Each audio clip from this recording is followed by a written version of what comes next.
here's a great example of why you want to dig your French drain system in the spring. This was a homeowner that I gave a bid to in the spring, and for some reason, they didn't accept the bid and call me till it was July, August, drought season in Michigan. I asked them, please run your sprinklers so that we could have some easy digging. It was not machine accessible. So I had a perimeter drain right here to catch the neighbor's water that was coming out of the swale, and we were funneling it down the main to a storm drain.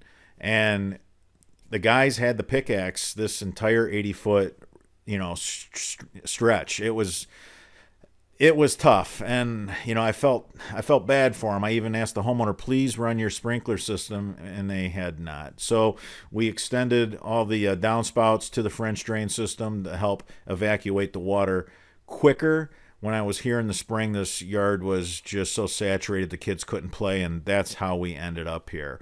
But the message is, you see these guys that are conditioned for this, swinging those pickaxes. This was no picnic. It was not the typical fun day that we do have working together because we love what we do. Absolutely, if you do everything right and the conditions are right, you're going to enjoy it that much more. I'd rather get a little dirty, a little muddy, and not have to swing a pickaxe till I had blisters on my hands, is what I'm trying to get across here. So DIYers, dig while the digging is easy. Clay cuts like butter in the spring.